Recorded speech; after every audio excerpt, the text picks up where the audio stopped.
जी, बहुत-बहुत धन्यवाद अंकित जी पुनः स्टूडियो में आने के लिए। तो जैसा कि हम लोग मनोरंजन पर जी बातें अपनी बढ़ा धन्यवाद। रहे थे, तो मैं सोच रहा हूँ कि कुछ और आपके पास विशेष टॉपिक्स हैं तो उस पर और हम चर्चा कर सकते हैं। तो आप पुनः प्रयास कीजिए। जी जरूर जरूर। मैं आपसे पूछना चाहूंगा क्या आप संगीत सुनते हैं? जी, जी, बिल्कुल, हाँ संगीत से तो मेरा बहुत ही जी। गहरा नाता है। संगीत मुझे हर तरह के संगीत पसंद है, जैसे कि पर मैं संगीत से मुझे इतनी खुशी मिलती है, जो शांति मिलती है ना, मैं वो कहीं नहीं प्राप्त कर पाता हूँ। संगीत बेसिकली अगर हम मैं बात करूँ तो आज के संगीत नहीं, आज से 20 साल, 30 साल जो भी हमारे जो पुराने गाने हैं, मुझे उन पर बड़ा ही मज़ा आता है। मैं सुनता हूँ तो एकदम से शांति मिल जाती है मुझे, जैसे ठहराव नहीं होता है, जीवन में आप चलते-चलते थक जाते हैं, जी तो जी जी। कुछ आपको ऐसा मिल जाता है जिसमें एकदम आप शून्य पड़ जाते हैं, ठहर जाते हैं, तो एकदम से वो वाला मुझे एहसास हो जाता है संगीत सुनने के बाद। तो कुछ हैं, तो यही जी मतलब संगीत मुझे बहुत पसंद है राहुल जी। तो आप संगीत में मतलब किस तरह मतलब आप क्या कभी गजल ये सब वगैरह सुनते हैं कि नहीं, कि मतलब आप जी, जी, पुराने मतलब बिल्कुल, सिर्फ वो बिल्कुल, गज़ल से फिल्मों तो के ही एकदम गाने से सुनते थे या फिर कुछ और भी सुनते हैं आप? जी, गज़ल से तो एकदम से मेरा इतना गहरा नाता है कि मैं क्या बताऊँ। गज़ल में अगर हम लोग बात करें, तो चाहे वो नुसरत जी हों, चाहे वो आपका गुलाम अली जी हों, चाहे वो पंकज उधास जी हों, तो ये सारे एकदम से ठहराव वाले संगीत होते हैं कि आप सुन लीजिए और आपका मन भी नहीं भरेगा। मतलब ऐसा नहीं है कि आप एक बार सुन लीजिए, चलो खत्म हो जी गया जी हटाओ। मैं। नहीं, ऐसा कुछ नहीं है भाई। आप इनको 50 बार, 100 बार, 101 बार, 1001 बार सुनते रहिए, सुनते रहिए, फिर भी आप कहेंगे कि एक बार और सुन लें, ऐसा वाला होता है। तो मुझे जी मैं बड़ा ही आपकी बातों से बहुत सहमत हूँ आशु जी। जी, जी, जी। तो आपका प्रश्न अ, बहुत अच्छा था मेरे हिसाब से। तो मैं आपसे भी कुछ पूछना चाह रहा हूँ कि आपको किस तरह के संगीत पसंद है? मतलब आपकी अगर आपने मुझसे कुछ सवाल किया है तो मैं समझ रहा हूँ कि आपकी भी रुचि बहुत संगीत को लेके। तो आप कुछ संगीत जी सुनते हैं तो कैसे सुनते हैं? किस तरह का संगीत सुनना पसंद करते हैं? अकेले में सुनना पसंद करते हैं या फिर 4 लोग साथ में? तो मैं ये सारी चीज़ें आप थोड़ा-सा विस्तृत रूप में बताइए हमें। और उससे आपको क्या जी मिलता है? जी कौन सा कैसा मनोरंजन आपको प्राप्त हो जाता है जो आपको संगीत सुनने के बाद मिलता है? तो सारी चीजें आप बताइए यहाँ पे। जी जी जरूर। देखिए जैसे क्या है कि मतलब मेरा मानना है कि संगीत हमें सुकून और शांति प्रदान करती है और कभी कभी हमें बहुत जोश भी प्रदान कर देती है, ठीक है। तो ये जी, बिल्कुल। मतलब डिपेंड करता है कि मतलब हम किस तरीके के गाने और किन कैसी जगह पे और किन लोगों के साथ सुन रहे हैं, ठीक है। जैसे मुझे एकांत में शांत वाले संगीत सुनना बहुत पसंद है, जिसमें बहुत मतलब यहाँ पे मतलब जो जो बैकग्राउंड में जो म्यूजिक और ध्वनि बज रही है वो बहुत सॉफ्ट हो, ना कि बहुत ऐसा कि कानों में बहुत दर्द करे। लेकिन हाँ जब जी, मैं हाँ जी। 5 लोगों के साथ होता हूँ और कुछ ऐसे मतलब एक पार्टी टाइप सिचुएशंस होती है, तो वहां पे मैं कोशिश करता हूँ कि जितने हाई बीट के गाने हो, क्योंकि वो हाई बीट मेरे शरीर के अंदर के जो खून है उसे बहुत तेज करते हैं और मैं उस संगीत को एक अलग लेवल पे सुकून के साथ उन चीजों को सुन सकूं और उन चीजों को फील कर सकूं, ऐसा मेरा मानना है। जी, जी, बिल्कुल। और मुझे भी आप जैसे आपने कहा कि आज से 20-30 साल पहले, मैं आपकी बातों को बहुत वो कहना चाहूंगा कि ये सही है। इवन आपको पता है कि आज हम जैसे पिछले चैप्टर में मनोरंजन पे बात कर रहे थे, तो एक समय जब जब मूवीज बन रही थी, तो पहले तो मूवी साइलेंट हुआ करती थी, जैसे आपने हरिश्चंद्र की बात कही थी, तो जी, जी, जी। हरिश्चंद्र मूवी पूरी जी, की जी। पूरी साइलेंट है। लेकिन उस जी, वो जी, जी। साइलेंट साइलेंट मूवी लेकिन लेकिन वो साइलेंट मूवी में भी संगीत थी।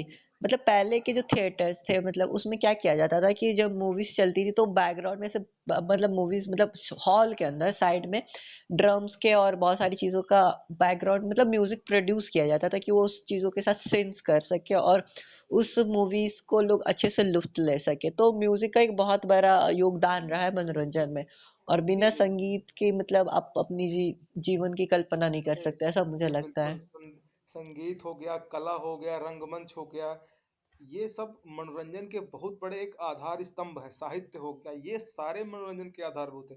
बिना इन सब के आप मनोरंजन का एक मतलब अंश भी नहीं प्राप्त कर सकते, ऐसा मेरा मानना है। कि आप चाहे आप वेब सीरीज देखिए, चाहे आप कोई मूवी देखिए, चाहे आप कोई संगीत सुनिए, कुछ भी, तो उसमें सब में एक साहित्य जुड़ा हुआ है, एक सब में एक संगीत जुड़ा हुआ है, सब में एक अपना कला जुड़ा हुआ है, तो वो सारी चीज़ें जब सिंक्रोनाइज़ वे में हो, जब एक साथ मिलती हैं, तो उसका अलग ही अपना लुत्फ़ उठता है, अब अलग ही अपना मज़ा मिलता है। तो यही सारी चीज़ें हमारे जो शरीर के अंदर जो एक विकिरण पैदा करती हैं, तो ये सारी चीज़ें मनोरंजन के मतलब विषय होते हैं। जी, जी, जी, जी, बिल्कुल आपने सही कहा। और संगीत में हमको मुझे लगता है कि संगीत में जो स्वर है ना वो सुकून के लिए है, और कह सुकून सकते जब हैं, तक ना बिल्कुल, मिले तो बिल्कुल। वो संगीत सुनना ही मतलब बिल्कुल वो जी, नहीं है कहीं बिल्कुल। ना कहीं। बिल्कुल, और बिल्कुल, आप मुझे मतलब पूरा एकदम से सही आप बात कह रहे हैं कि आप संगीत सा मतलब सुकून। जी, आप मतलब आपके मतलब ऐसे पसंदीदा गायक और गायिका कौन है, मैं ये जानना चाहूंगा, मतलब जी, मेरे को रुचि है अगर मेरे आप तो कुछ बता मतलब सकते। हैं, मतलब कुछ का तो मुझे नाम भी नहीं याद है, पर हाँ, मैं जो कुछ जो मुझे अभी जिनको मैं स्मरण कर पा रहा हूँ, मैं वो सारी बातें बताऊंगा आपको। सबसे मेरे प्रिय हैं, जिनको मतलब कई नामों से जाना जाता है, जिनको कुछ लोग कहते हैं संगीत का पैगंबर भी उनको बोला जाता है, नफाक नाम से फेमस नुसरत फतेह अली खान। उनके उनके जो क्या बोलते हैं, सूफी हैं या फिर गजल हैं, जो उनके संगीत हैं, जो उन्होंने बॉलीवुड को म्यूजिक दिया, वो एक अलग ही आज मतलब आज से जो 30 साल 40 साल पहले जो गाने रिकॉर्ड हुए हैं, 20 साल पहले रिकॉर्ड हुए हैं, उनमें 1% भी ना कोई ऑटो ट्यून, ना तो कोई अलग से ओवर वॉइस, कुछ भी नहीं। इतने सॉफ्ट, इतने मतलब अच्छे तरीके से, इतने बेहद अंदाज से उन्होंने गाया है कि कोई भी सुनता है तो उसका मन एकदम प्रसन्नचित हो जाता है। तो पहले तो मेरे नुसरत फतेह अली खां हो जी गए। मतलब दूसरे उन्हीं के जो चेले रहे हैं और जी उनके दामाद जी भी रहे, जो राहत फतेह अली खां, वो हो गए। राहत फतेह अली खां बिल्कुल उसी घराने के थे। फिर एक छन्नू लाल मिश्रा, जो कि हमारे बनारस के ही हैं, वो ठुमरी और दादरा की, ये ठुमरी और दादरा अपना अपना विधा होता है गाने की, तो उसके लिए बहुत फेमस है। तो और ऐसे मुझे मतलब अभी मैं बहुत सारे सिंगर्स का, अगर हम लोग बात करें 90s के जो गायक रहे हैं, जैसे कि आपका उदित नारायण हो गया, कुमार सानू हो गया, तो ये सारे गाने अलग दुनिया से लाए, मतलब इनके अंदर म्यूजिक बैठा था। ऐसा नहीं है कि इनके जब कुछ बजे तब ये गाए, ये अगर गाते थे तब वो सारी चीजें बजने लगती थी, ऐसा होता था इन लोग के साथ। तो जब वही सारी चीजें आप थोड़ा सा महसूस करते हैं और आप जी अपने जो आपके बात आपका जी, जी। जब आप अपने आप को उससे महसूस करते हैं, जब आप अपने आप को उससे जोड़ देते हैं, तो वो मनोरंजन के साथ-साथ आपको एक धनात्मक ऊर्जा देके चली जाती है। मेरा बस इसमें इसलिए मेरा मानना है। जी, आपकी बातों से ऐसा लगता है कि आपका रुझान कहीं न कहीं मतलब जो मतलब कहते हैं कि वो हिंदुस्तानी क्लासिकल म्यूज़िक की तरफ बहुत आपका झुकाव था, और आप कहीं न कहीं घराना म्यूज़िक के प्रति आप बहुत अट्रैक्ट थे कहीं न कहीं कह सकते हैं। जी, और बिल्कुल। मतलब आपको पता है कि मतलब कुछ घरानों के कुछ संगीत को जो राग होते थे वो स्पेसिफिक टाइम पे गाए जाते थे, और उसे स्पेसिफिक उसी टाइम पे अगर वो राग के संगीत सुने तो वो गाना का एक अलग इम्पैक्ट पड़ता है हमारे ऊपर जी, कहीं ना कहीं। जैसे मुझे कि आशा है आप कि आपको ये चीज पता होगा। जी, जैसे अभी माघ आने सॉरी फागुन का महीना आने वाला है, तो छन्नू लाल मिश्रा की एक बहुत अच्छी ठुमरी है कि वो दादरा मुझे सब क्लियर नहीं है। खेले मसाने में होरी दिगंबर, होरी खेरे मसाने में दिगंबर दिगंबर। तो ये सारा जब आप फाग का महीना है और बगल में भांग रखी है, थोड़ा सा आप मतलब भांग का सेवन कर लें, फिर थोड़ा सा गाने का लुत्फ उठाएं, दोस्तों के साथ होली खेलें, तो वो एक अलग ही रस प्राप्त कर देता है, वो आपको एक अलग ही ऊर्जा से मतलब लुप्त कर देता है, जिसकी सीमा इस संसार में कोई नहीं कर सकता है। मेरा मानना ये है भाई। जी जी, मैं समझ सकता हूँ। क्या आपने वो भांग के नशे में उस गाने का लुत्फ उठाया कि नहीं? आशा है कि आपने जरूर बिल्कुल, उठाया होगा। बिल्कुल, बिल्कुल। कुछ भी हो, मनोरंजन हर तरीके से होता है, कुछ अच्छा लोग समझते हैं, कुछ बुरा समझते हैं।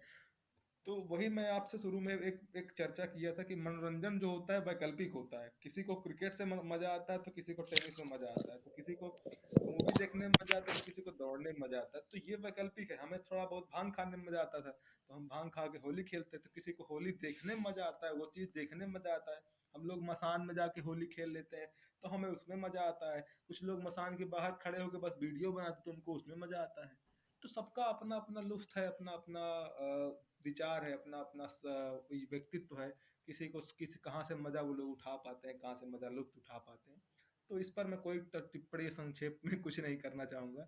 तो आप बताइए, आपका कैसा मतलब रहा है म्यूजिक को लेके, किसी भी गाने को लेके क्या आप सोचते हैं कि मतलब आप कोई गाना आपको कैसे, मतलब आपको पर्टिकुलर आपके व्यक्तित्व को कैसे प्रभावित कर देता है? कुछ है आपके पास? कुछ तो कुछ तो मतलब आपके जी साथ जी जुड़ जी जाते होंगे। जी जरूर। मतलब मेरा मानना है कि जब कोई जो गाना बजता है, संगीत बजती है, तो संगीत की जो लिरिक्स होते हैं वो बहुत मैटर करता है। और दूसरी बात, मैं अभी जिस सिचुएशन से गुजर रहा होता हूँ और अगर वो लिरिक्स अगर उस सिचुएशंस के जस्टिफाई करने लगे, तो वो गाने का अहमियत बहुत ज़्यादा हो जाता है। कैसे कभी-कभी हमें पता था कि कुछ संगीत या कुछ गाने हम सुन लेते हैं, वो गाने मतलब 15 दिन तक हम गुनगुनाते रहते हैं, लेकिन वो जी, जी, 6 जी, महीने बाद उस बिल्कुल। गाने को हम भूल जाते हैं। क्योंकि वो गाने का उस गाने के जो लिरिक्स थे, वो उस समय हमारे लिए बहुत एक डोमिनेंट फॉर्म में थे और वो हमारे ऊपर बहुत प्रभावी हो जाते हैं। लेकिन कहते हैं ना, किसी चीज़ को बात लगातार करते रहो तो वो चीज़ों से हमारा मन ऊब जाता है, तो संगीत के साथ भी ऐसा ही होता है। ऐसा एक कोई इंसान नहीं जुड़ाव हो होगा जिसे जाता वो है, एक एक लगाव हो एकमात्र जाता पूरी है। जिंदगी में उसे एक ही संगीत से प्यार हुआ।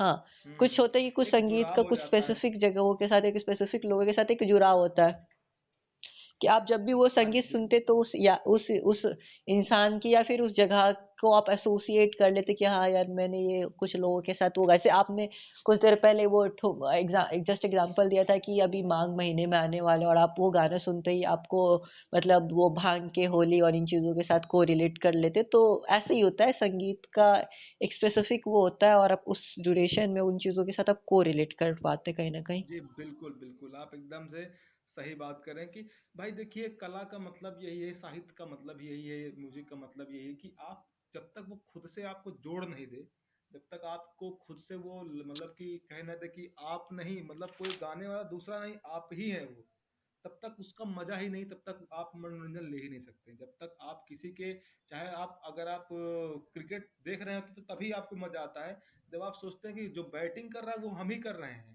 तभी आपको लुत्फ़ आएगा। तो एक जी कहीं जी, न वो तो कहीं है। से जैसे आपको ये, चीज़ें जोड़नी पड़ती हैं, जुड़ जाती हैं वो। जी, मैं आपकी बातों से बहुत सहमत हूँ। और मतलब संगीत पे इतनी चीजें बात करने को है कि मैं बता नहीं सकता हूँ। और मुझे लगता है कि शायद हम आखिरी या चौथे एपिसोड में इन चीजों पे बहुत अच्छे से बात कर पाएंगे, कहीं ना कहीं संगीत के अलग अलग आयाम और अलग अलग परि मतलब रूप के ऊपर, मुझे ऐसा लगता है जी, कहीं ना कहीं। बहुत-बहुत धन्यवाद आपका जुड़ने के लिए। मैं आपका बहुत आभारी हूँ। हम लोग नेक्स्ट जी जी एपिसोड में बहुत सारी बातें करेंगे। बहुत-बहुत धन्यवाद। जी जी, जरूर, धन्यवाद आशु जी।